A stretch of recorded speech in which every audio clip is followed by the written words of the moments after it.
I'm going to cut off the excess brown because it wasn't quite long enough. And you roll it up in here. Mom, do you like my sunflower? I do. It's going to be a sunflower stem cake. But And I then really you want it to be one for cut off the excess brown. Make sure the brown goes all the way around. And I'm going to roll it out until it's teeny tiny. And these are some that I've done earlier. I don't know if you can see the yellow in there or not. But I'm going to make them all pretty darn tiny, and then I'm going to slice them all this length. So I've cut off some of my red, and I've made some little red snakes to go along with my little seeds. And you don't really want the seeds touching each other. You want red in between. So see, yes, the bird is tailing that. Cool. So you just surround each of the brown with red, and you can either make a whole bunch of tiny snakes. So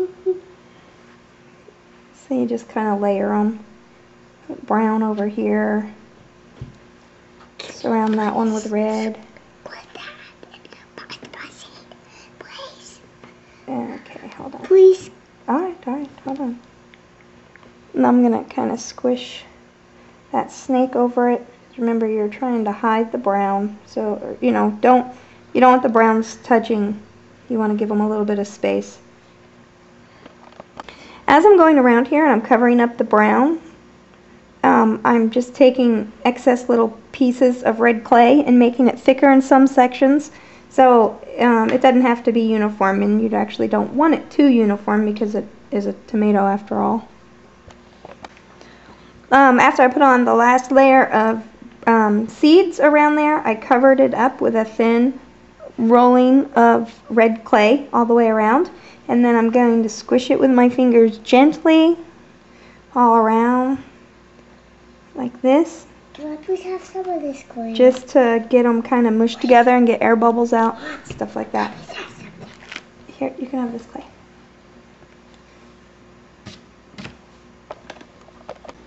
Now I've taken bright red clay and mixed it with a little bit of translucent clay.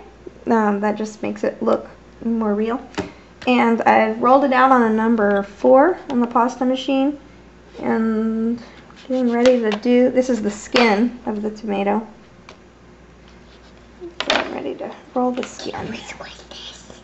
Yeah, I can squish it. There you go. So you just wrap that skin around one time. You roll it. Try not to overlap the edges too much. Remember, the ends are going to look terrible. Don't worry about it. You always cut those off. And then just kind of heat it up, squish it. And this also makes it smaller. You can roll it. What's the matter? This keeps slipping. I licked it. Well, you can always put it back in the pasta machine. I'm sorry I lost my temper. It's okay. We all lose our temper, don't we? As long as we find it again. So you roll your tomato down to size. This one's going to be a little big. So I'm going to slice it, and we'll go ahead and take a look. That's what it looks like.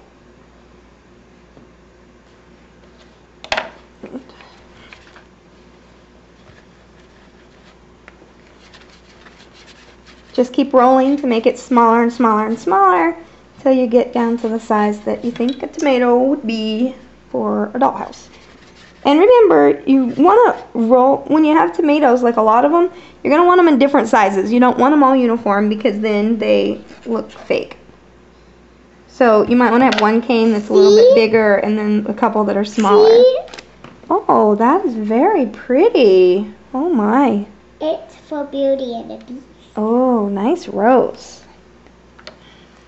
So, You could put this in the refrigerator Can, to harden it up just a little, so when you go to cut it, can we cook it? yes, we can. So it'll slice better.